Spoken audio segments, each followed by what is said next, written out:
Hello，镜头前面朋友们，大家晚上好，欢迎来到今晚的潇潇秀呢。今天呢，我跟 A 人就要来探讨一下，很多人会不会觉得，我的领导好像很偏心？那常常都会听到，领导好像很偏心哦，都没有顾我，顾你比较多一点。那今天我们就针对这个话题去做多一点的讨论。来，A 人这个主题有什么看法呢？Yes, yes, guys. So 来，大家晚上好，欢迎今天回到笑笑秀。OK，上个礼拜呢，我们刚好Aaron 不在马来西亚，所以就没有做到上一集。So well，我们 try to not to miss 啦，as long as 我们 try to 每一个礼拜都会做一集给大家了。OK，so 今天的 topic 呢，其实是一个我觉得蛮 sensitive 的 topic。OK，因为这个东西来关于偏心不偏心啊，有时候是我觉得每个团队他有自己的做法、自己的作风，right？每个 leader 有自己的 strategy，right？所以我们今天只是来讨论这个 topic，因为我觉得不止在任何团队的好，不管你是大团队、小团队、新的还是有一点年纪的团队，我觉得都会有人有这样子一点点的心理，就觉得好像我的领导好像不是很对我很好，这样他是偏一边这样。Why and how？ OK， 但我们要这样子去应对，我们要怎样子去来调整，或者是这样子跟他们 communicate 今天我们就来讨论这个话题。OK，before 我们开始之前，来大家晚上好，欢迎今天回到小小 show。所以今天我们这个节目呢，我们除了会跟大家讨论一个 topic for about 30 minutes， 我们也是会想要回答你的问题。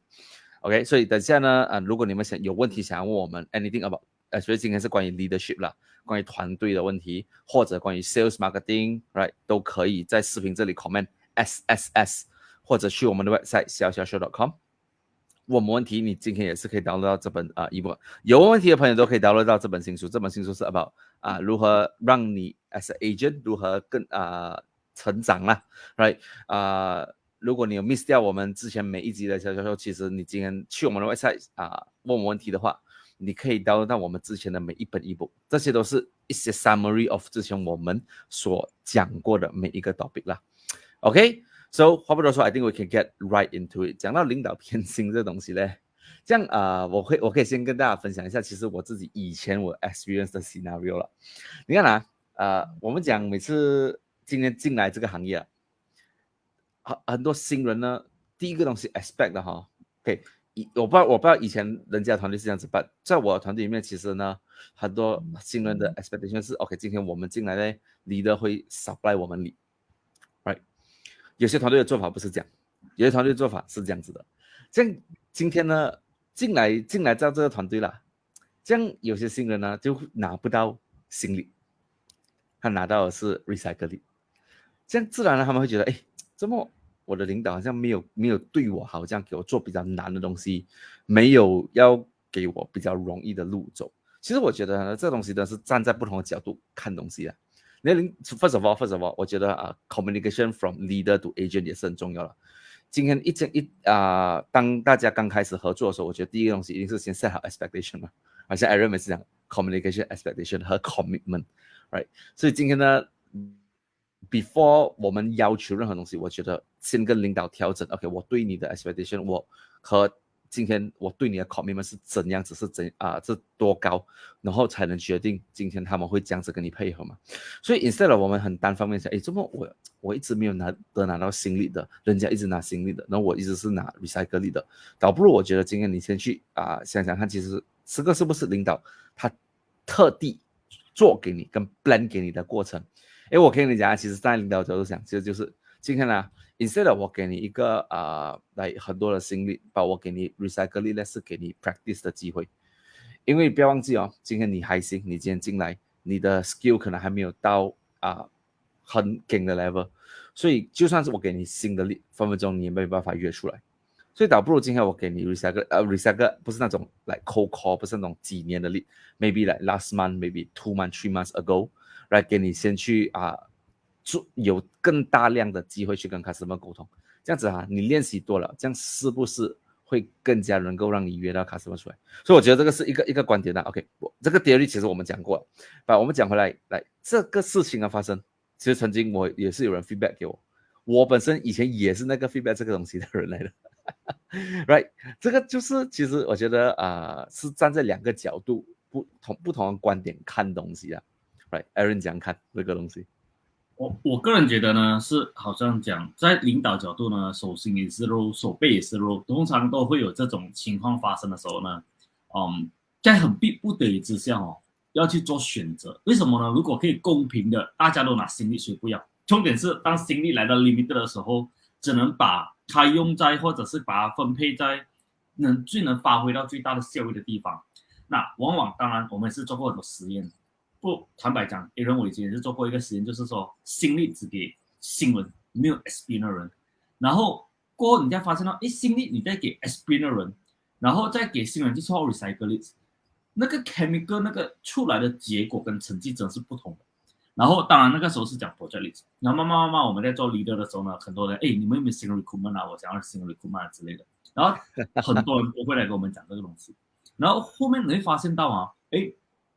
不是没有新的 recruitment， 当新的 recruitment 一来的时候，你会把这个人放在谁的地方？你会把这一个这样的类型的人去支配给哪一种 pattern 的 leader， 他们就会 work well。因为我不可能叫一个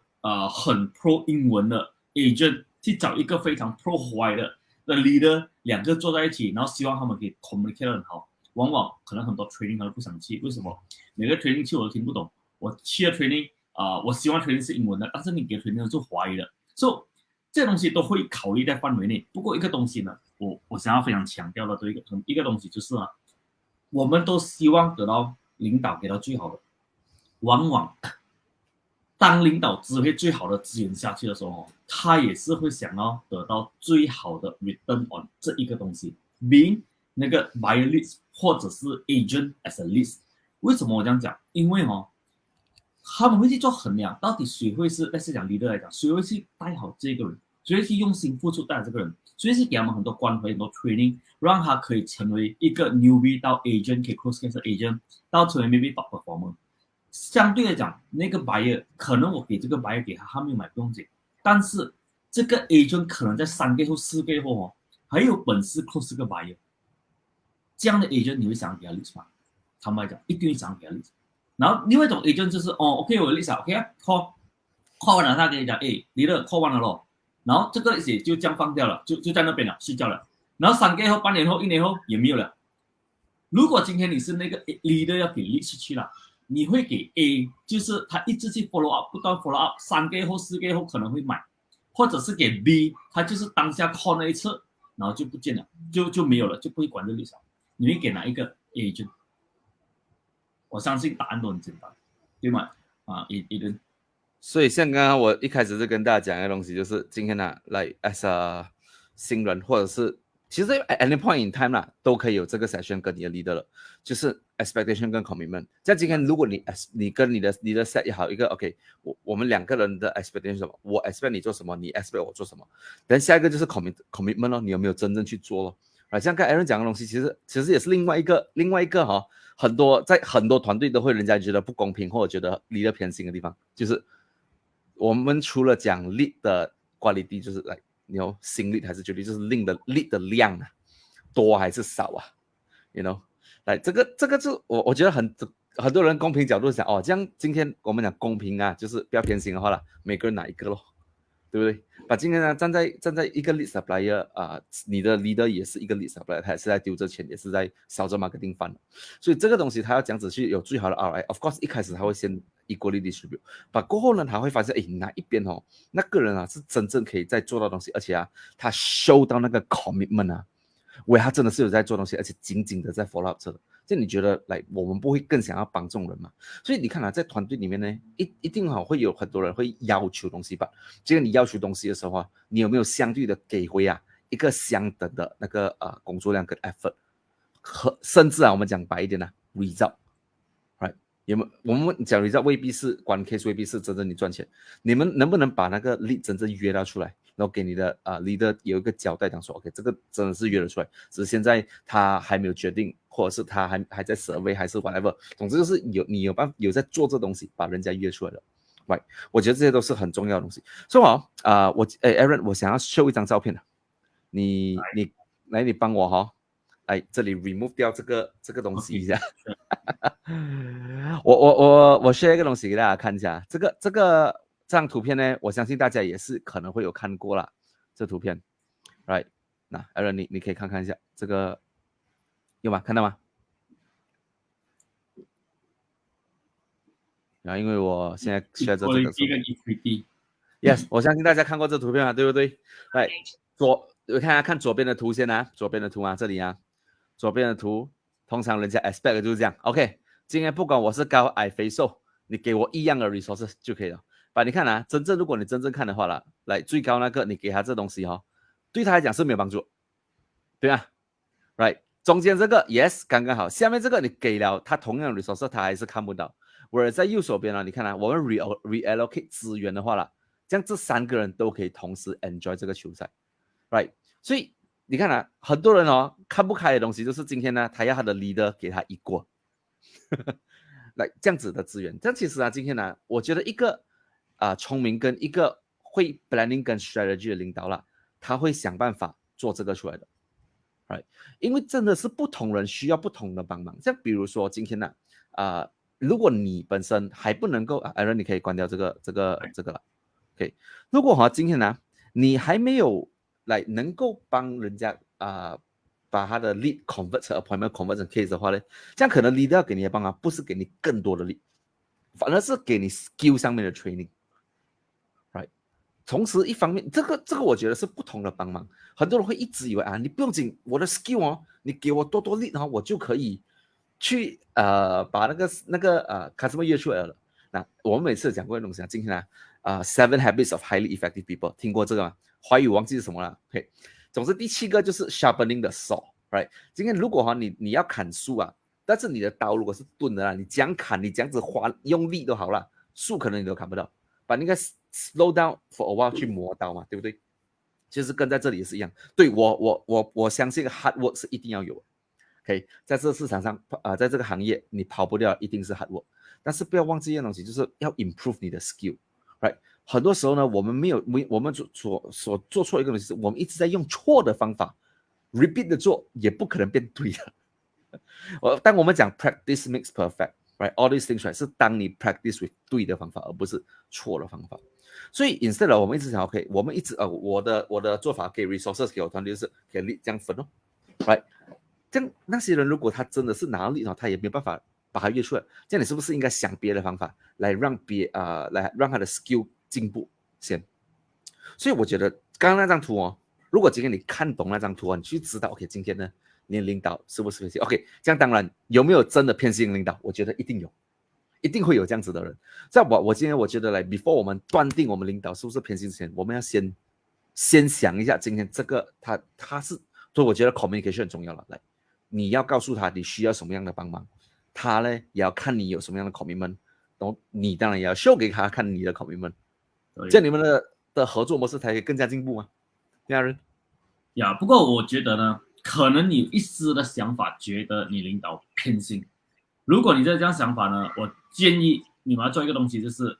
跟领导约出来 one on one 的去谈 ，OK， 把这个东西谈来。为什么？因为可能他有他的 plan， 像盖一顿讲的，那可能他的 plan 并不能符合到你现在所要的要求，但你就会觉得为什么我看到你对别人是这样，你对我是这样，然后心里就很多疑问，为什么？如果在这情况下你做工也不会开心，那你做工不开心的时候，你很难做出 result 出来。心里一根刺，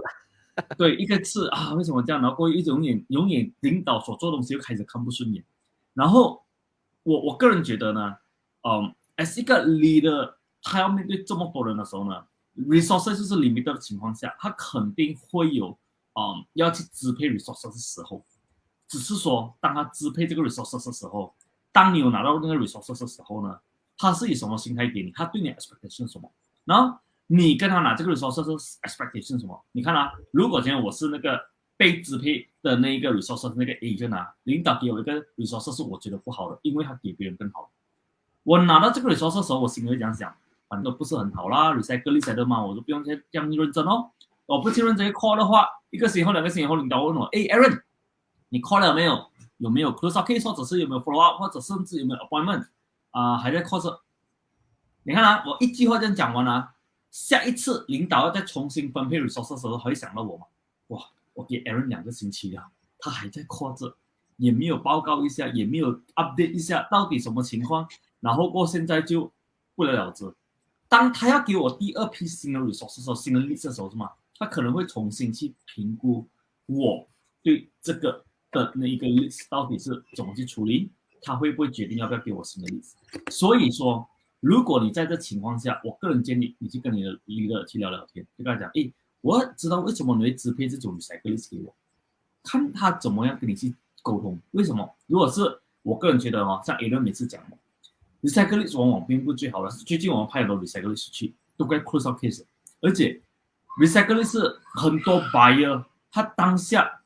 有想法要买物资，但是可能那个时候他并没有去买，他可能过了3个月后、半年后才真正 take action 去买物资，所以你不能排除会有这样一群人啊。所以变成说，有的人你可能功力比较深厚的去 call recycle list， 然后有些人他可能功力没有那么深厚的去 call fresh list。fresh call 完过后，你 call recycle list 的时候啊，你就更多的机会去接触到 buyer。所以每一个 leader 给的动作或者做的东西都有它的原因，但可能往往他很难去给你解释出来为什么这样，为什么这样，为什么这样。如果你心里有点刺的话，拜托去找你 leader 谈啊，他很有可能他已经不会再跟你说，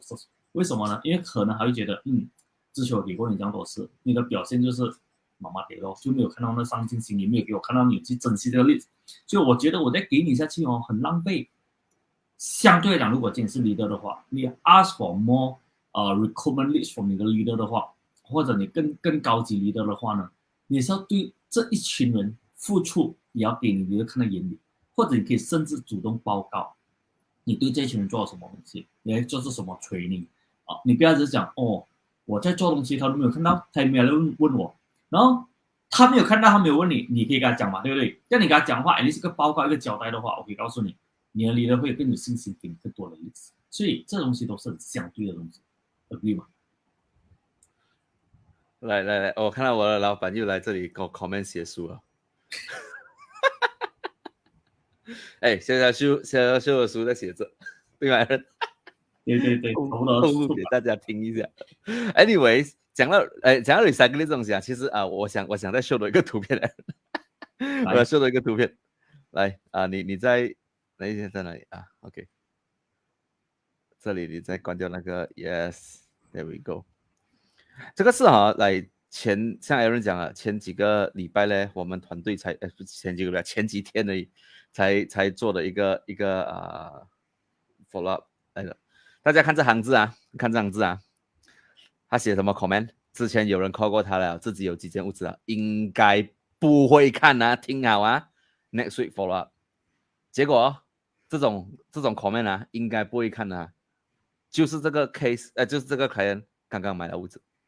，guys。right， 然后你看啊，这个by the way， 我过后我回去 check 这个 customer 他的 database 啊，其实我这个 lead 是 I think I distribute to 5 different agents 啊 ，right over the course of half a year 这样子，慢慢去给他们做 recycle。你不知道你有时候我们要有一个观点啊，Aaron 可以关掉这个。我们有一个观点就是今天啊，你不要真的是不要一个想法就是recycle 就是不能的 ，right？Even though 你看刚刚那个 lead 啊 ，with 这样子的 comment 啊。有 agent call 过他了，他自己也是很多物资，应该是不会想看的。但是那个 agent 有没有放弃？没有放弃，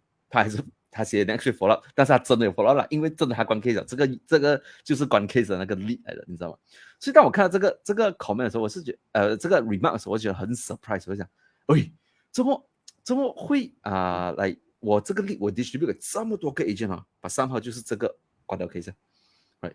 所以有时候你真的是不能怪你的领导偏心不给你多一点力，你知道吗？有些人就是 cut out to be they are hungry，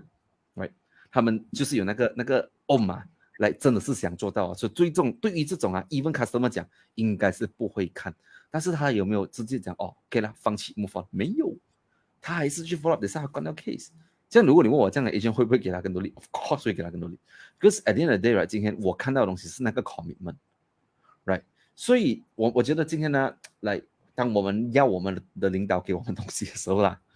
我们自己也是要 show 我们的 commitment。OK， 来给大家多一个 scenario。通常我们讲偏心这东西呢 ，OK， 一定是 about resources 啦，帮忙啦，对不对？这种东西嘛。但其实有时候let's say 你的领导啦，他没有给到你这样多 resources 等你需要的，我觉得你还可以做的一个东西就是接力了 ，right？ 接力 as in 除了 within 你团队之外的人，有没有别人或者是来你觉得可以合作的对象一起合作？今天我觉得这个行业呢，一定不是一个 one man show。对，我知道有些人可能一直以来都是自己一个人做东西，你是很厉害，你是 Superman， 你东西可以做到完 ，right？ 其实这个行业你要走远的话啦，有一天一个人你还是会累的，你要想办法跟人家合作。你要打破一个思维，就是很多人的想法就是我要跟的人合作呢，一定是要我团队的。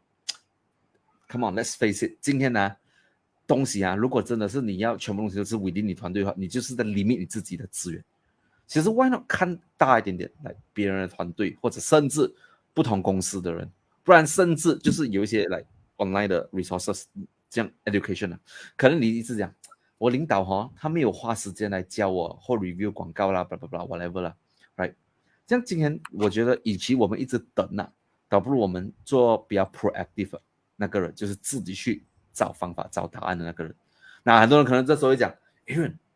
我明明是 join 这个团队的，这个 leader 明明就有责任带我了这样我这么 join 这个团队，我还要去找别人？来 ，guys， 今天你如果一直有这种想法，这个想法就是 limit 着你的进度如果你今天你一天不打破这个思想永远都是等那一个leader来为你来帮你的话呢，讲真，我觉得很多时候你可以 complain 了，把到最后你就是一个 complainer， 你不会变成一个 achiever。所以我觉得，与其我们一直在想我们领导偏心啦，没有帮我，没有这个没有那个，我觉得我们应该做的东西是自己去找 resources， 自己去接力，自己去跟人家交换 resources， 交换不够 recycle 力，怎么办？我问你自己有没有力？你有力对吗？我觉得一个最快的方法可以拿到人家 recycle 力，就是跟他交换力，找另外一个跟你可能 equal level 的人 ，right？ 不要太高，不要太低了。那些你有500个力，他有500个力 ，then 交换了。你给他500个，他们给500个，那你们没一个 agreement， 你帮我 call 我的力，关到 case 分我一点 portion， 我帮你 call 你的力，你关到 case 我也分回你 portion。这今天你要了解多一东西，为什么很多人不愿意这样做？第一 ，trust， 第二，他们根本没有这个 culture， 他们一直没有想到的东西就是，我可以自己去找方法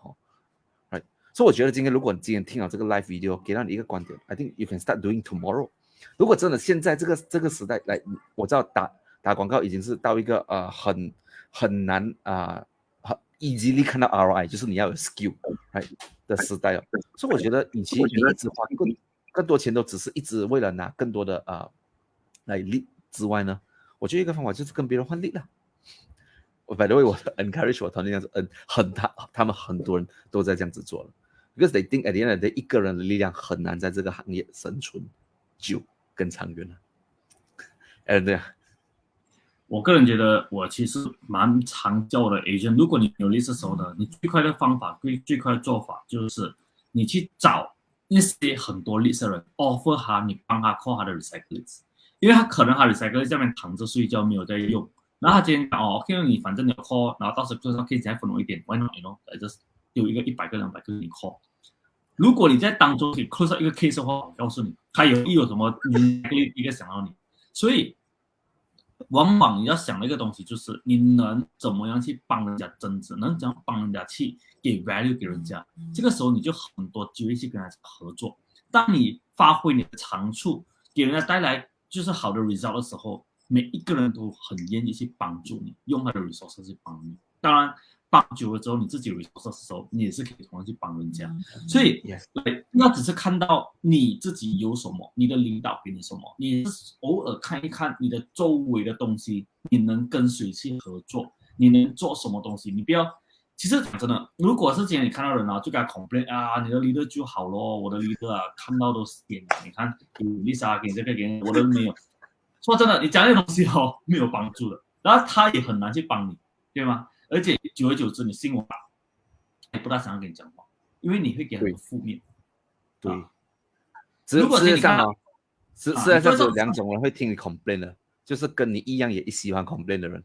另外一个就是你的爸爸妈妈。我觉得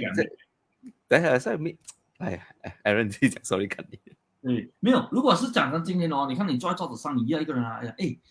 最近你 call 了一 call 怎么样啊？我想听一下你的意见啊。然后还可以讲这样不错啊。说真的，我一直在 call list 我在 call recycle list。如果你那边说 recycle list 你可以丢给我帮你 call。做到的话，我们再讲分的 commission。你看，你去跟他讲这种东西人家很喜欢你的。然后跟他讲，说真的，我在研究这个 project。然后如果一些资料，如果你需要的话，你可以跟我讲，我可以跟你 share 啦。如果你什么 add on 的东西，你要跟我讲，那我们把一个很完美的 slide 做出来。我们应该要跟我们的身边的人去谈这种 conversation。为什么？因为你看啊，如果我在桌子上跟他讲，你今天做 slide 很漂亮，可以给我吗？人听到这东西会怪怪这样。我讲不给你，又好像显得我小气。我要给你的话，我就没给你啊，对不对？你跟我没有关系。但是你看换一个讲法是，我在做这个 project 的 slide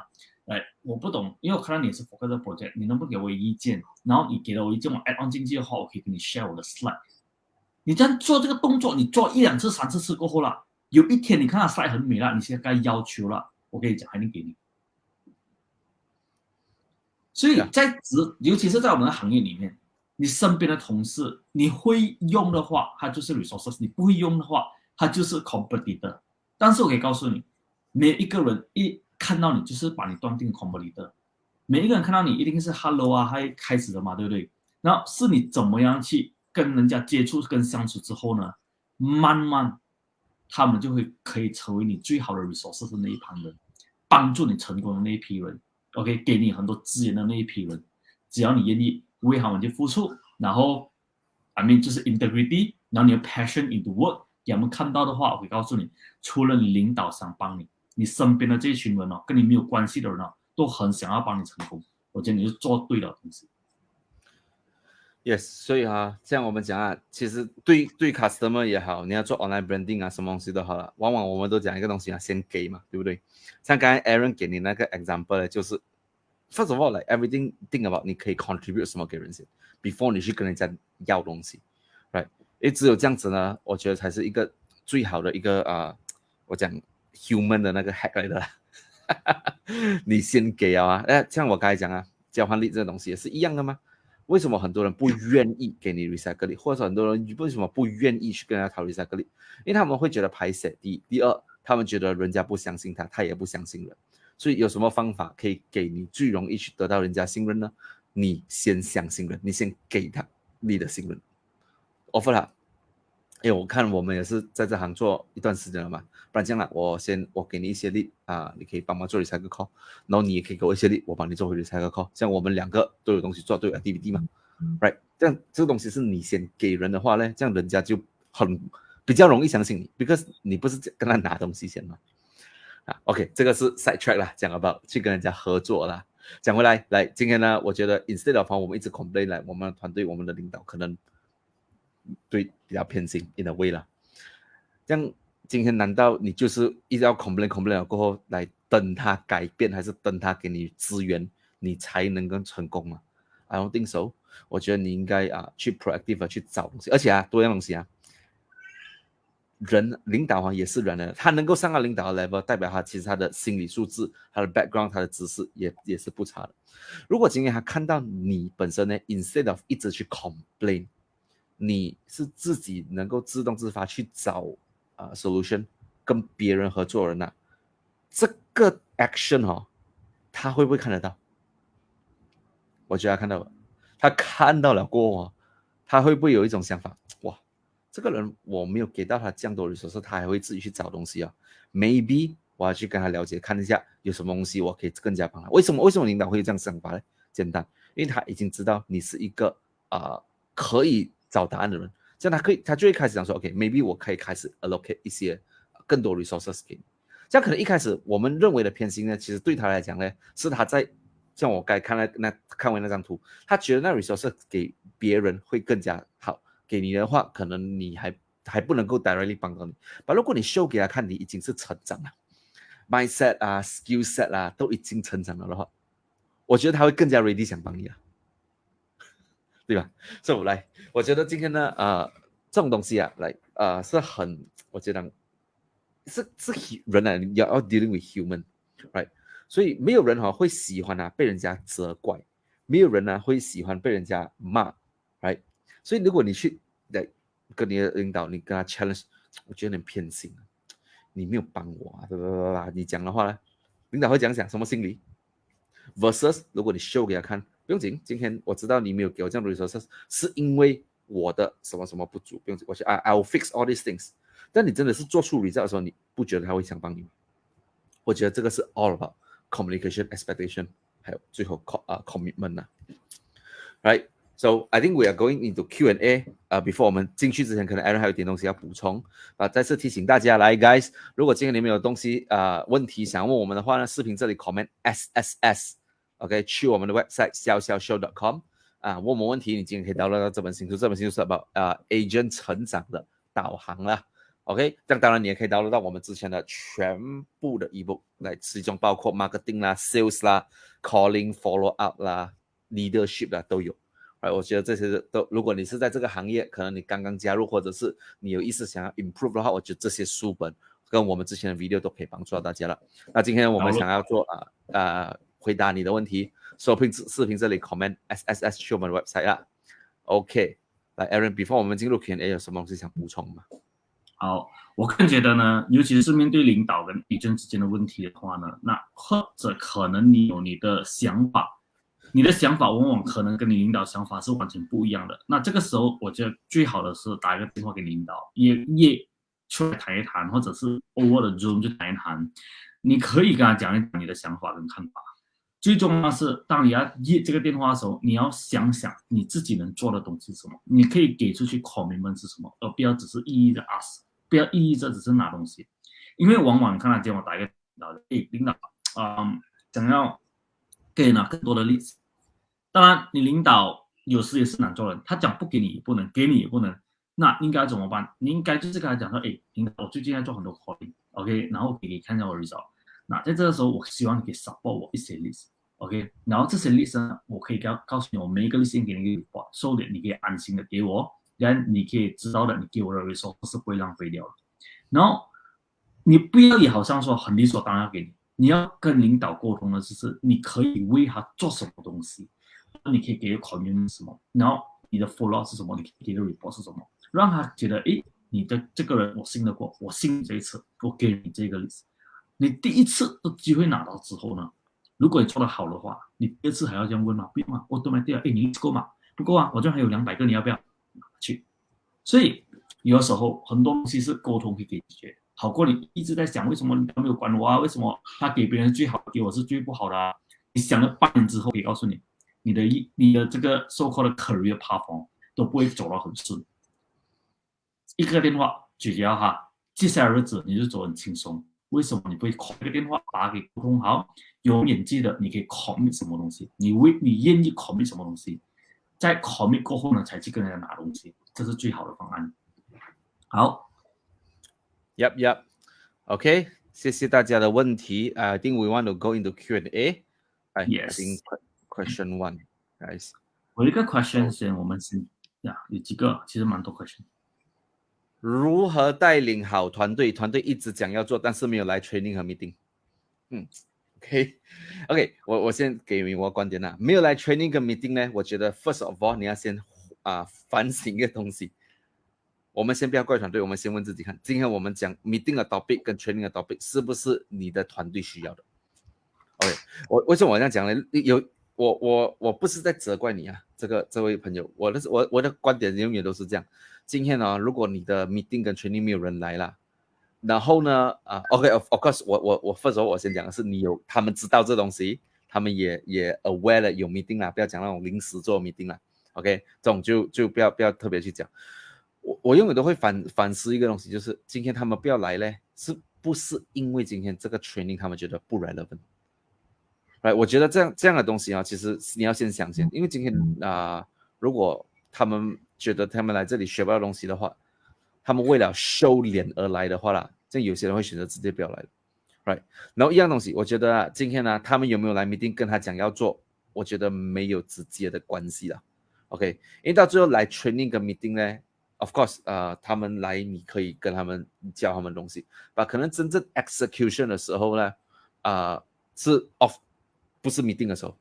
所以我觉得，与其我们一直 judge 团队有没有要做是有没有来 training， 我觉得更加看的是有没有 daily activity。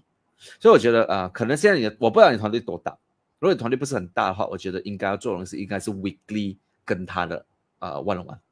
weekly review 他的 activity 这样子，他有碰到什么问题，你 as a 领导能不能教他？如果你的团队真的很大，你没有办法每个人都 one on one 的话呢，这样只好呢，今天我觉得你要set up 一个either body system， 再不然就是你有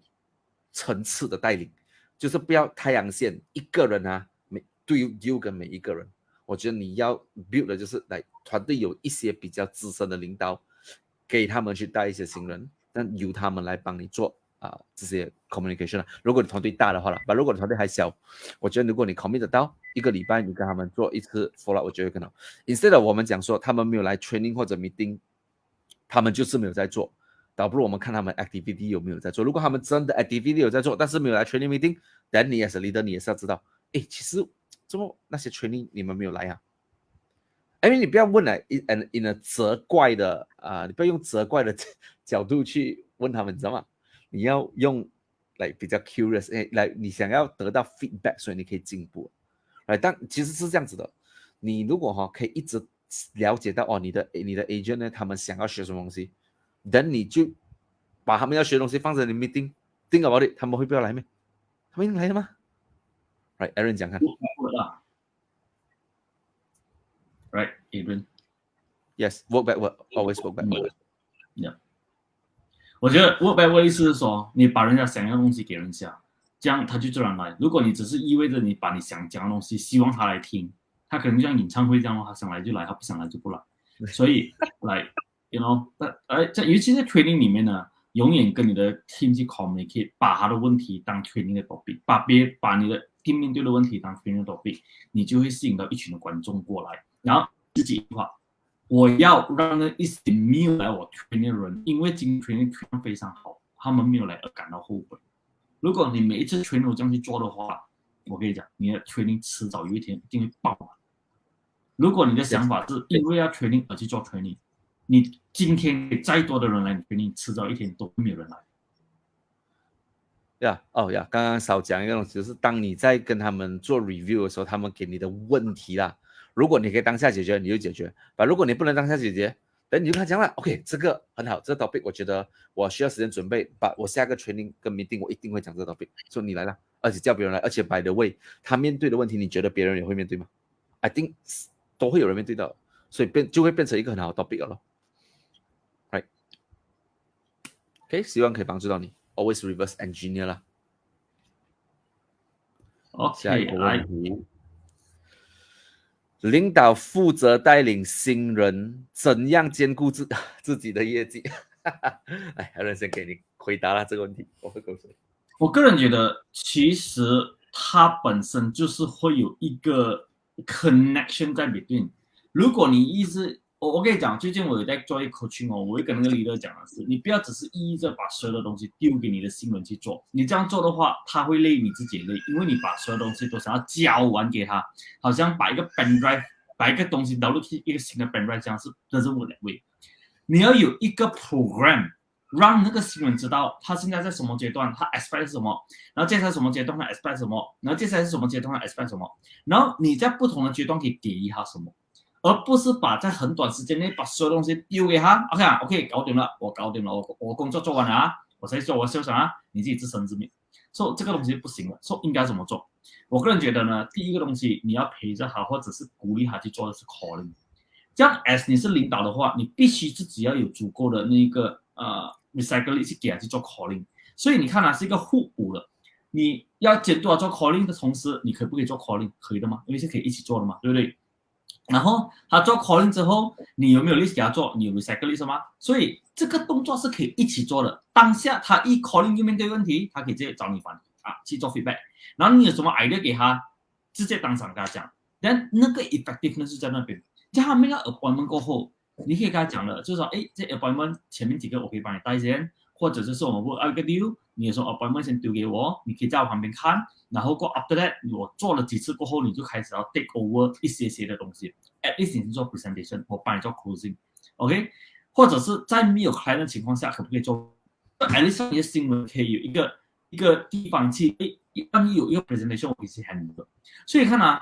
它的整个 mentorship 啊是一个 program。而并不是说哦，前面一个星期呢，拼命把所有你要会的东西教给你 ，Facebook 也教你，做 list 也教你 ，Ads 也教你，PowerPoint 也教你，改图片也教你 ，everything 教你，拍 video 都教你，然后再教 calling，call 完再教 presentation，再教 closing，可能一个月不见了，然后他全部忘记到完了，因为他不懂要 focus 什么东西。所以，如果你是这样跟着一个 program 去走的话，你自己有足够的时间做你的东西，你也是有足够的时间去兼顾你的 agent 有没有在做他的东西，然后他就有不同的成长。再加上如果团队有一定的人数，那些比较资深的 agent under 你的 team 的话，可不可以去帮新人带 appointment？能不能帮新人做 closing？这样你就同时给2个人机会。所以这东西你就是要跟着一个 program 去走，而并不是一下子 dump 完所有的东西给他，希望你 dump 完给他过后他就会了，不可能的事情。我觉得 Aaron 讲了一个很好一个 point， 就是你跟你的团队一起做，就是如果真的是早一天你们就是在一起 calling 的情况下，你 calling 他也在 calling，right？ 这样他有问题他可以 immediately 问你，然后 at the same time 如果你真的是在 calling 呢，他刚好有空还在听你 calling 的话，你又做了 appointment 了，但你是不是这个 appointment 呢？你有机会去管这个 case，in a way 也是在帮助你自己业绩，but at the same time 呢，你是 show 给他们看，this is how it is done。对，很多人可能讲哇，我已经到领导了，我还要去做这些agent 的工作，我没有叫你每天做just pick one day maybe 一个礼拜选1天陪着你 agent 这样做，不会很过分吧 ？Right？ 或者你讲如果没有讲1个礼拜，你讲2个礼拜1次哦 ，Right？ 我觉得这些是你可以进行的同时也可以同时给他们as a 新人看得到的 ，Right？ 再来一个方法就是我觉得跑不掉方式呢，还是要做广告了。Right， 所以我其实我觉得，如果你今天你刚刚进来这个行业，你还不是很稳的话，我也不会 encourage 你去带人，除非你带来的人是可以跟你合作，而不是来依赖你。Right， 你看这个问题问的是领导负责带新人就代表什么 skill 都没有的话了。Right， 这样子兼顾自己业绩，这样其实是很吃力的。所以我觉得 one of the way 呢，就是你能够去找 customer 的 lead 啦。然后你可以分给你的 agent， 然后让他们去 call， 至少啦，那你关 case， 你还可以赚到你的 lead 的 portion。再不然就是，如果今天你可以 take it one step further， 像我们团队 Joyce 是这样子做的，他自己的 lead 呢，他会分给他的 agent，but 他 after 2个礼拜、3个礼拜、1个月后呢，那些约不到的那些 lead 他会自己再重新约过多一次的。为什么？2个原因。第一 ，show 他的 agent， 其实这些 lead 你们 call 了，我这样子。在 after 可能几个礼拜后，我又再 call 出来，把这些 customer 约出来。第二，他自己去 call 他知道现在市场最面对到问题是什么，agent 面对到问题是什么。然后现在他也可以证明给他们看，其实this is how it is done。等他的那个 lead 约出来过后，也是他自己的 lead 嘛。等他就看哪一个 closer 可以帮他 close， then she get back her portion，right？所以我觉得呢，很多人一个错误的观念就是我开始带团队的时候呢，我就是一心一意带团队，然后就忘记掉自己的业绩。我觉得 no，I think 这个东西是共存的。当然会不会减少？我觉得你业绩一定会减少一点，因为很多东西你的时间没有 focus 在这里做嘛，不代表你业绩可以放它变0了，你知道 ？With the correct strategy，I think 你不可能可以自己吃0的 ，right？ 所以我觉得是要用对的方式啦。OK， 希望回答到你的问题。房地产可以让我坐到牢吗？Aaron 来，你讲看。我个人觉得呢，我喜欢在这个行业的一个原因，是因为我们的知识是累积的，就是说你不用。Aaron before 你讲 ，sorry guys 在 comment section， 这问题你们觉得可以吗？来 comment 一下，可以还是不可以？可以坐牢吗？对。那讲真的，因为我曾经问过这个问题，就是说，我会不会在40多岁时要找工作做？Like you know, like 房地产 not relevant anymore。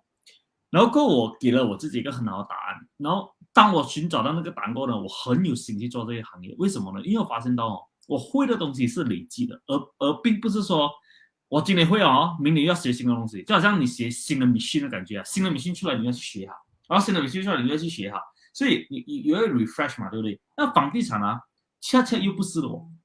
你看当我们卖一个房地产在一个 area， 你很自然的你就知道那个 area 在跑着什么价位。那些我讲 KLA 一个举例啦，如果今天你不跟你讲，我在 Cheras launch 一个 project，OK， 我在 Cheras 中心点 launch 一个 project，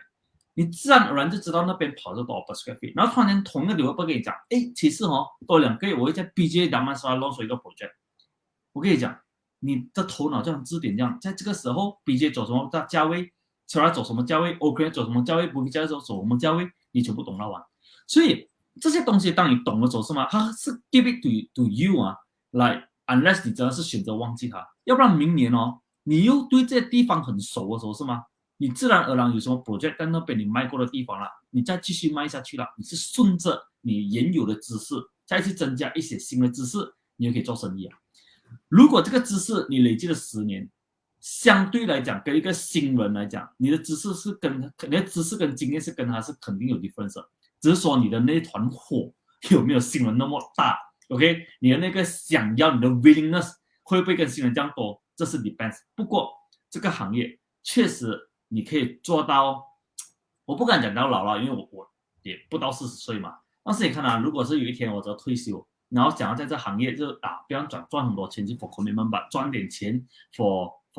这是 pocket money 了。我一年可以在我的 neighborhood 卖这些家，卖跟几个 neighbor connect 啊，帮他卖啦，帮几个朋友卖家。也是有钱赚的嘞。agree 吗 ？Exactly， 我觉得今天呢，很多人的想法，他们没有想要 build 的呢，就是那个 buyer 跟 seller 的 network。right， 如果今天呢，你有 planning 这个行业是你要做蛮长久的啦，其实你要 build 的东西就是一直以来的那些顾客群呢，你有没有保持好关系？因为你不要以为这些人跟你买一次而已。对，很多人可能讲，房子当然是一生人买一次而已啦，每个人这样有钱没跟你买房子像买菜一样对吗？不要忘记他们会卖的right，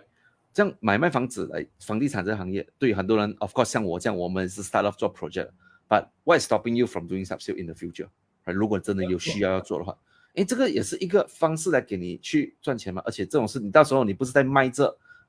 房子，你是卖的是 network 来的 right， 这个人他刚好叫你卖，等那时候可能你还有 connection 跟你的 existing 的 company 的 agent 还是 whatever 啦，不然这个 message 可能就有人跟你买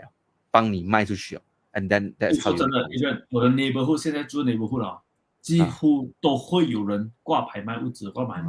know， like 搞不好有一天真的是有一天我 you know I just want to retire my 我的 job 的时候是吗？ just connect all this network， 你要卖屋子我可以帮你打广告了。Who knows right？And 我刚才很 agree Aaron 讲一个东西，就是其实这个行业呢是增加 knowledge， 你是 accumulate knowledge。Yeah. 我曾经跟我的一些朋友也是开玩笑喝茶吹水啦，讲个东西啦，就是说其实今天你进来做房地产过后你学到的知识可以让你 survive 做生意。如果今天做生意做得不好的那些人其实应该先来做房地产。如果你真的是可以来房地产做到成绩出来你做生意你真的不怕了。cold call 你不怕，找 customer 你不怕， branding 可能你也会 right， 这样子 follow up customer systematic 的 follow up， 这样子带团队 right， 这样子去 deal 人跟人之间的纠纷 all these things 如果你真的是学会了的话，你做什么生意I think you will get very easy。 当然有一些东西啦，像那种可能 cash flow 啦 admin 这种东西可能你没有丢这样多，但我觉得这个呢也是可以给你 pick up a skill 的吧。我觉得最重要的反而是 sales and marketing 这一块了。所以你问我可以做到吗？我觉得可以做到， but then 我要讲一个东西，人会老，人会没有力，人的那个像刚才 Aaron 讲，我们的火有可能会比较小去跟新人比起来。所以你要这样子呢，让自己来可能10年后或者20年后自己在这个行业还可以继续做。我觉得 it's not other than build brand， 还有带团队。OK 当然还有一个啦，就是 build 你的seller 跟 buyer 的 network 了。right， 带团队 OK， 我觉得今天这个房地产的这个需求，你问我会不会在以后减低 ？I don't think so。人口只是越来越多，地只是越来越少。然后人要住的地方呢，当然也不想要住荒山野岭，他们要住的地方是靠近城市 amenities 的地方。这样他们全部move进来的时候，这样我们知道 demand 肯定是还会有在的。right， 这样你觉得如果 demand 有在，这样这个在 supply 跟买卖 demand 的物质的人会没有东西做吗？ I don't think so。，right？ 但只是我们自己能不能保持着那个力气啊去做。所以 instead 的话，我们每个都只是想我们要，你看穷爸爸富爸爸都有讲到嘛，那个ESBI 嘛，如果你永远都是靠自己的双手去做东西，你就永远在 self-employed。Right， 当你开始 build 团队的时候，你就变成 business owner。Right， at the same time， 如果你在房地产 low 这么久了，我相信自己也会买几间吧，对不对？这样那个就是你的 investment， 你就变成 investor。Right， 所以房地产如果到最后可能你就是可能有手上有几间了，等收租，那可能你可以靠收租过日子。分分钟以后你长大啊，你的孩子长大了，然后你需要一笔钱，你还可以卖掉其中一间 cash out 出来做 education fund 啊，做你的 retirement fund whatever fund 都好。Right， 我觉得这个是我们在这个行业里面可以做的东西跟 strategy 了。所以简单来讲，可以做得到，但是要用对的 strategy， 不要把自己永远留在 self-employed 这个框框了。可以 ，BB 讲可以 ，Yes， 可以，我是觉得可以。来 ，Next 下一个问题。如果你们现在在看这 replay， 我知道有些人看这 replay， 你们也是可以 comment SSS 去我们的 website 问我们问题，我们会在下一集的时候回答你了。你的下面这么多新人，要怎么带领呢？会不会有人被忽略？OK， 问这个问题的是 leader 的角度还是 agent 的角度呢 ？Aaron 讲看。看一下啊，我觉得应该是leader 的角度吧。leader 的角度呀。OK， 有两种的看法。我个人觉得，我常常回答这个问题的，我个人觉得是，如果是你把它看成是一个 spoon feed 的行业呢，或者是 spoon feed 的做法呢，它肯定会忽略到人。如果你把它看成是一个 proactive 的看法呢，它也肯定是，有一些人会很积极的去争取他应该要得到，或者是来争取到他要得到的 knowledge 呀。所以我把它看成是什么样情况呢？我永远用一个讲法去比喻，就好像讲今天上课读书，我们同一个班，往往在马来西亚一个班上可能有三四十人，我们讲小学一个班三四十个人，这样同一个老师在教课，同一个学生在听课，每一年年尾就会开出成绩出来时，往往都会有人拿第一名，往往就会有人拿最后几名，往往就是有那群人拿中间的几名，所以。有没有问我？哎，跟那些拿后面几名的，是不是被忽略掉那一群？然后拿前面几名的，是不是老师后面有偷偷给我们很多知识？其实我个人觉得呢，他的想法跟做法是一样的。为什么呢？因为呢，leader 你带领的是一群的人一起去找刺嘛，就是找leads 啊、close case 啊，或者是去做 agent 给做的东西。OK， 或者我们讲秀才哥。但是当我们做 meeting 的时候，下该有 question 问嘛，如果人家不来怎么办？然后第二。当我们大家一起做 calling 的时候，会不会有人讲啊，这个星期又不能来，又有借口；下星期又什么事情又不能来，然后再多一个星期讲啊，肚子痛又不能来，就是很多借口不能来，然后又没有去做，所以到最后，我个人觉得，会不会有人被忽略，跟会不会有人注定就不会被忽略，是看你们两个人互动是怎么样 ，leader 跟 agent 之间。当然，有一些人很积极努力，每一天你还没有到 office，leader 没有到 office， 他就到 office 做东西。这样有一些人 leader 3区4请他都不来，或者是给了很多借口都不会来，这样你可能就可以看得到谁是比较有机会 close out 业绩，跟谁是比较没有机会 close out。然后包括如果做 project briefing 啊，或者是一些种的 training 啊，有没有来啊，有没有问问题啊，有没有把自己放在那 situation 里面啊，这样我个人觉得都会有很大的影响。Yes， 我觉得还有一个观点可以看的，就是今天呢，如果你是 leader 呢，你是准备带很多新人啊，像这个情况这样啊，你的团队的 training 一定要有 system。OK， 我曾经试过跟一个 leader 谈天啊，他每天都跟我讲他要给 briefing， 我讲什么 briefing 呢？哦 ，project briefing 咯，还有一个新人要进来，这样他真的团队进很多新人吗？就问他，哎，你每一个新人进来你就带他去 briefing 了，一个 briefing 了，他讲是啊，我讲。OK， 我没有 comment 我觉得这样很累啊。这就是为什么很多人会想啊，你带很多新人的时候，你会有人被忽略，定了，因为你的时间都放在做这种很 repetitive 的东西。这样我不想说他的做法不对，他做法很好，他是那种 caretaker。But then， 如果你 take a step back， 你想一下，其实 briefing 的东西是来来去去是一样，它是一个 fixed 的 knowledge。什么东西啊？什么时候我觉得我们 as a leader 什么时候应该放时间physically 去跟或者是 Zoom 啦，跟你的 agent 做 review 呢？就是在 review 他的calling 啦，他的进度，他碰到的问题啊，这种你很难用 video 来教学。但如果今天你的那个briefing 啊，这种是很单方面 calling 的 script 要这样写啦 ，right property 的 basic knowledge 啊，我觉得可以的话，你录起来啦。你只有这样子的方式哦，你才可以给你的 agent 啊，在你还来不及给他这些知识的情况，他也已经学会了。而且另外一东西是，你跟你的新人先 communicate upfront。哎，你们进来的时候啊，你不要 expect 我会手把手牵着你。我跟你讲，很多人很想用这个方式来 recruit 人的，我会手把手 one on one 教你。我觉得这种 leader 很好，我很敬佩他们。只是呢，他会一定做得很累很累。所以我觉得，如果你不想变成那种 leader，你要学会这样子去用 system， 用那些比较来 repetitive 的知识，用 video 教人。Whereas 你的时间呢，应该去放在 solving agent 的 problem， 而不是用来教学。你这种 briefing 的东西，现在通过 Zoom 很简单的嘛。来啦，可以做一个 briefing 啊 ，Zoom， 你一次给我讲啊，录起来，下一次谁要看，全部看这个 training 就好了嘛。所以 with system， 我觉得你很多新人不容易被忽略，因为他可以通过 video， 而且像刚刚之前有一个人问到嘛 about training 和 meeting 了嘛，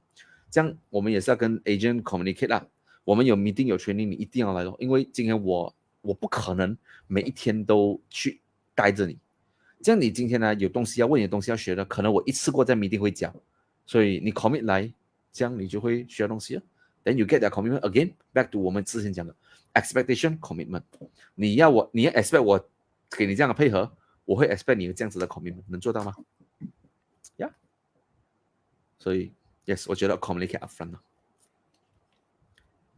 来，还有问题吗？还有一个问题。OK。Thanks for all the questions。谢谢你们问我们那些问题，你们问题 certainly 也是帮助了很多的人。OK， 来 Aaron。领导给了我心力过去发现大部分的接电话的心力态度都很糟糕，很难 follow up， 反而旧力是比较好。心力到底要怎么用什么方式 follow up？ 我个人觉得这个东西是看你的习惯。我跟你讲真的包括 recruitment list 很多时候你不一定要直接打电话给他的，你可以先用 WhatsApp 这些东西然后再去做 calling 有的时候反而你给了自己一个机会去开那个门，然后给他讲的是，我该1天前或者我早上 WhatsApp 你，我是随 call 来的。他可能在 reject 你的同时，他想一想，早上我在看到这个 message， 然后他就听你讲下去我觉得有的时候跟你讲真的 ，Adrian， 我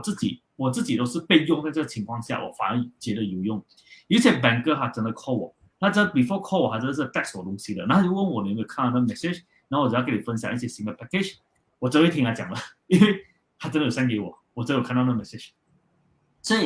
所以如果刚好你想如果刚好他本身是正在找物质的人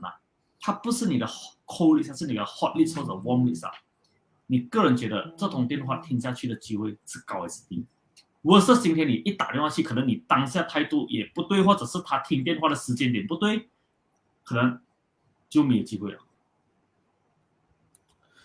OK。今天这个问题呢，他讲的是 follow up 嘛 ，right？ 所以我觉得不要伤心如果他对你的态度不好 ，just let it be。然后你把它放去你的 follow up list，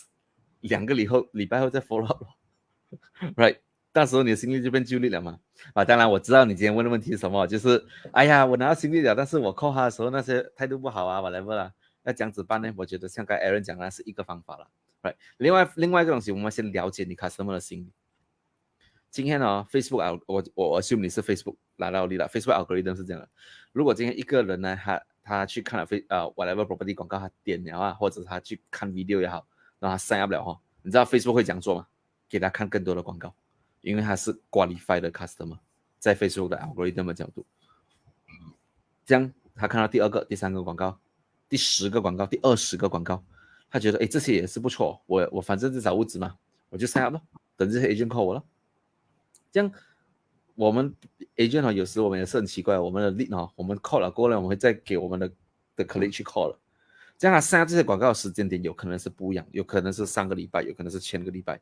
你的可能就是刚好3个礼拜后吧，3个礼拜前他也上人家广告了，所以他在这几个礼拜一直被 agent call 跟 follow up， 这样 of course 你就这样水，你是那第3个礼拜的那个人，所以他当然会比较烦一点啦，right？ 所以我觉得今天呢，你了解了这个心理过后，你可能可以直接问那个 OK， 我教你一个方法，你可以直接问那个为什么我可以了解一下，是不是最近有很多 agent call 你啊？诶，你讲到他的心声了，是哦，我在参加几个广告，这么这样多 agent call 我了。对啦，来，今天我了解了，今天你是刚开始在 survey 找屋子是吗？是啊，这样我跟你解释，来今天哦，如果你能的话呢，你来跟我 meet 啊，还是来 zoom 啊，还是什么，我会跟你我不会只是卖你一个屋子的，我今天其实我 handle 很多不同的 property。那今天你来，我给你一个 thorough 的 analysis on 这个 area， 这样你不用去溜跟每一个人了 ，OK 吗？你看啊，你讲话的方式，第一是不是把他的 needs 放在最前面？第二，你给他看到来见你，来 zoom 还是 whatever， 你是给他价值，而不是来卖他的东西，这样会不会更加想要跟你 deal，right？ Whereas 其他的 agent call 他就是我们是什么 project 啦，巴拉巴拉，今天帮他看 showroom 这样子，你给他感觉不一样，所以不要把整个东西都是当是在你只是在做 sales， 你是在 deal 跟人啊。他也是有 emotion 的，他为什么会对你的态度比较糟糕？就是因为他太烦了，太多人找他了。所以今天你要问句，是不是最近很多人 call 你啊？你直接整个 conversation 你改掉了，你换成不是在讲 property 啊，是不是在讲着他最近是不是很多人感觉他，还是 call 他 ，right？ 所以然后你再给他一个 solution 啊，不用啊，其实你今天你 view 我就好了，为什么？我给你这样 analysis，OK 吗？所以你跟别人不一样咯。有回答到你的问题吗？希望这个你可以 try 用这个方式hopefully 如果 by the way 如果真的有知道有用这个方式，你看到 result let me know PM us 或者是 comment 还是 whatever， 我想知道一下这个东西有没有帮助到你啦。by the way 你讲这句话其实我很 agree， 就是其实就力反而更好了，所以其实你也是可以花多的时间在 call 就力的吗？心力你给人家 call 啦，你跟领导讲我有一个问题 ，OK last minute 的问题，来，帮顾客找房还是帮房找顾客会来的有效？为什么？哇 ，Aaron 来，我个人觉得，以前我做 soft sales 我是帮顾客找房，然后现在的时候呢，我做 project marketing 的时候，我们 model 是帮房子找顾客。当然，当中buyer 是这样的，因为当你问这个问题时，你要明白一个道理是什么呢 ？buyer 本身呢，他并不是只是去会买一间屋子，他是 open for option for 那个 area， 或者就是 open for option for 类似讲 investment 的话，可能你 area 都不重要。所以到最后呢，他是以 buyer 的需求去达到还要找到屋子的那个过程是很重要的。所以到最后是你是在帮客户找房呢，还是帮那个房子去找客户呢？我个人觉得取决于你是在帮着是 on stay 的 buyer 去找屋子呢，还是你是帮着是 investor 的 buyer 去找屋子。如果是 on stay buyer 去找屋子的话，他可能很多时候是比较要求那些讲我锁定 BJ 两万沙，你就不要跟我讲什么 Cheras 啊什么这种地方，对我来讲是 irrelevant 的，我不会去考虑，也不会想去考虑。如果结果是讲 investment 的话，我不会管是 BJ 两万沙、Montclair 或者 KLCC area 或者是那里，只要是价钱是定在我想要定的价钱，我都可以去看一下，然后再看你有没有直接租出去。所以个人觉得，如果你打广告的话，你很难去帮 buyer 找屋子。但是如果你是去用你的 property 去打广告的话，你会找到对的 buyer 过来。所以我是觉得，如果是你要讲有效的话呢，当然是帮那个屋子去找 buyer 的话，会来的更有效果。你是帮 buyer 去找屋子，但是你用这个广告去吸引到 buyer 来的时候呢 ，buyer 会不会马上买这屋子？当然是不会的，但是他是真的要买的。然你可能在周围的那几个你在卖的屋子的类似的，你都要去了解。这可能的话，你可以去卖。为什么呢？他不买 A 可能买 B， 他不买 B 可能买 C。重要是他在同一区。我觉得这个这也是为什么你看像 SS2 有没有很多婚纱店就开在一起的。那个老爷把他是卖很多电脑的东西，是开在一起的，所以他的问题是在于 buyer 要买的东西，或者3个 package 的时候，他就是这个 buyer 了，他只是可能不是这个 property 的 buyer，他可能是 B、C、D 的 property buyer，所以他的 theory 是这样子吧。所以我觉得这个东西你要看你的范围是多广啦。帮我 first of all 我是赞成帮房找顾客 ，OK，but 呢，我觉得有时候我们很难有这种来 ideal case scenario where 你的 customer 来他只看你的 property， 所以很多周围的 property 我觉得我们也是要学会去 handle 啦。反而我觉得像刚才 Aaron 讲的东西，就是可能太过远的 area 就可能不要做。在一个观点啦，今天如果你是做 project 来讲的话啦，有时你不要讲我要建好的屋子，哦这样啊，我要帮顾客找房，所以你连 subsale 也做买。You think about that， right？ 所以你要不要做到这个情况去？我觉得你 have to draw a line somewhere 啦 ，right？ 这样当然我不会有些人的观点是今天呢我就是要帮我的这个 customer 找到他的房位置，所以我觉得有时候我们不用带他去看每一个 project， 如果他真的是要看别的 project 来讲的话啦，我觉得是时候放手，你放手啊，介绍他去一个 whatever agent 的你认识有卖那 project 的，给他去啊，让你的朋友去 serve 他。那如果真的看到他喜欢他关那 case， congratulations， 你还是会拿到你的 portion 吗？就你是co-broke system 的吗？如果今天真的他关不那 case， 至少他看的话不是浪费你时间，他是你的朋友那里关或是别的 agent 关不到那 case 嘛，这不关你的事的嘛。你本身你在做的时候，你有你自己的专业，你的区域，我觉得是一个更加好的。如果还要找 subsale，by all means refer to subsale 的 agent， 你不用什么都做，因为我觉得一样东西，与其你帮这个顾客去找每一个了，看完每一个，倒不如你 move on 去找另外一个会想要买你屋子的顧客 ，because 你 always have a belief in abundance， 這個不買還會有下一個，不然的話，這麼你會看到今天你的 colleague 還在關 case， 這個 project， 就為什麼不是你找到這個 customer， 對吧？所以我覺得今天我知道可能你問這個問題是因為剛剛我講的，今天我們在電話上溝通，跟他講的時候，其實我有這裡這個 project， 我覺得這個是 part of the strategy， 因為今天你的每一個顧客啦，他來看屋子問問你自己啊，你今天你買東西啊，你會看到第一個，啱我買，還是你會 take a step back， 你想一下，或者你去 compare 多幾個才來買，你問問自己這個問題。你的顧客也是一樣心理的嘛，他也是想要看多幾個的嘛，這樣那多幾個不會太遠的，但今天你要變成那個可以帶他看多幾個的那個人，不用看到20個了。by the way， 你也可以直接講你顧客，如果他再看20個的話，看到20個他也不會做決定的，因為他真的亂了。通常一個顧客看可能5個8個 I think fair 啦，這個 OK。20-30個的顧客啊，講真，你問我啦，你會不會想收這個 customer？ 我自己啊，我會覺得這個 customer 如果可以關到，你 deserve 啦 ，because you put in a lot of hard work。但我覺得 chances 有可能分分鐘你也關不了這個 case， 因為他看太多了。如果他可以看到20-30個，他也是可以看40-50個。Just keep that in mind。所以我覺得there is a fine line 啦，幫屋子找顧客，我覺得是一個比較好的strategy， but 難免在這個過程中你要幫顧客找房，但是不要找到太遠了 ，limit 你的底線啦。還有就是盡量幫客戶找出適合他，或者是讓他去更了解他可以購買的那個範圍在哪裡，我覺得這也是很重要，而並不是一直把東西給推出來推掉。Imagine 你去買電話你又跟他講我的budget這個，然後你就把10多粒電話放在前面，然後就每一粒都劃得好，然後你問顧客現在你要買什麼，他會跟你講我回去考慮先。所以你要去給顧客一些問題，讓他去看一看到底從這10多粒電話裡面篩選出來哪一個是好的，跟他講我比較 believe 在大 brand， 好，那些比較你個人覺得比較小的 brand 給排除掉了，然後大 brand 就剩3-4個，這樣大 brand 裡面你比較是 prefer 電池比較久的，還是你要比較 more to 來一些比較 special 的 features， then 你就可以把它篩選出去，剩下可能就2個，2個裡面要如何去選哪一個是比較適合買的，所以我覺得要幫客戶去找出他真正想要的是什麼，而且這個就是你要學會的東西。 This is why 我們 exist 啦，這是為什麼 agent 會 exist 啦，對，幫顧客找到他要的需求，然後 feel 那個 need 啦，放大他的需求。by the way， right， 我可以送你一句話，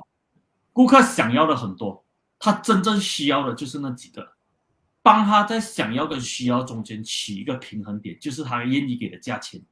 Imagine 我需要一间有屋顶的屋子遮头嘛，对不对？但是我不需要10间房子的啊，不需要10间房间的，我只需要可能2间房间，然后多1间 extra 好不好？3间好不好？诶，不错。但是我愿意给多少钱去拥有这东西？所以这2个需要跟想要取舍，就是在他愿意给的价位的平衡点。这个东西就是你要去学会的一门艺术。所以为什么我们叫你都学的？All right， 谢谢今天大家问的问题 ，OK， 也谢谢大家 support。So， 我们现在 conclude 一下今天我们所讲的东西啊，来，与其我们直接断定我们的领导是不是偏心，我觉得先有一个 communication 先啦，来，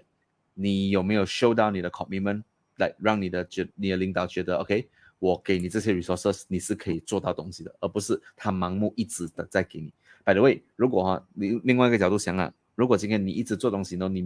没有做到任何 result， 你领导还一直在给你东西啊，这样他也是偏心的，他偏心对你而已。对啊 ，something is wrong。Yeah， there's something wrong there。我觉得当你被偏心的时候，你有没有 complain，right？ You know， 我觉得人是这样的啦，只是我们得不到什么才会去 complain 的。所以我觉得 at the end of the day， right， 今天双方面都要有对对方的 expectation， 最重要的是有没有 show 到那个 commitment 在那边啦。Right， 如果你真的是一个很勤劳，然后你一直有成绩的人然后领导又没有讲给你很多 resources， 我觉得与其怨天尤人，倒不如你去自己找别的 resources 回来。Right， 我觉得这是一个更加by the way， 今天我们讲回一个东西你进来做房地产这个行业呢，其实讲白一点这是你自己的事业来的。Right， 难道你要等别人来给你 resources 才成功吗？还是你自己去找 resources 回来？如果当没有人家给你 resources， 当然有些团队的领导会给很多 resources， 但这不代表你不用去找别的 resources think about that right？ 如果今天你只是靠着你团队原有的资源而已的话你分分钟也很难得到更加好的成绩的，因为今天你团队的每一个人都有同样的资源你还是要有别的 resources 别的知识来帮助你 advance 得更加远嘛。Right， so Aaron 来 ，before 我们 close， 你有什么观点吗？想跟大家分享？我觉得就是说，不要只是单靠领导，会学习会去 leverage 身边的资源，然后领导他本身有一天你是可能成为领导，你要明白就是站在领导角度上，你可以如何去帮助领导、协助领导，那你就可以成为未来的领导。如果你一直处在那个想要在领导身上拿很多资源的那个人，你永远都会站在的就是我如何可以拿更多。当你想如何可以拿更多的时候，你跟领导的这一个职位呢，会有一个距离的感觉。为什么呢？因为领导本身就是给，如果你只是想要拿，这样你怎么时候才可以舍得给？当你不舍得给，你怎么时候可以 recruit 到一个人来舍得给他东西？所以 instead of 想如何去拿更多 ，why not 想一想你可以给的是什么？所以当下你可能给不出力出来，你能不能给出你的好？你能不能给出一些比较负责任的那一面，去给领导看到是你是值得信赖的人，你是值得去栽培的人？所以你一一的想要给更多的时候，你得到的时候是更多。当你一想要去拿的时候，你可能得到之后呢，也不会长久。所以换个角度，很多东西会变得不一样。Yes，谢谢大家今天晚上支持。OK，I think 如果还有看着 replay 的朋友东西我们可以在视频这里 comment SSS 去我们的 website 问问题，我们下集回答你啦。OK， 然后也谢谢今天I think Kelvin， 谢谢你的 support。Sam Hi，BB，Victor Hello，Shelly， 还有 Joyce、Tony 也是有来这里看，还有 Jackson， 谢谢你们。OK，so Thanks Edmund for commenting. Hi Edmund。So我们今天小秀就到这边为止，第92集了，谢谢你们陪我们一路走来到今天了。我知道有些朋友是从第一集看到现在的 ，really thank you for support from the bottom of our heart。OK， 我们下一集再见，拜拜。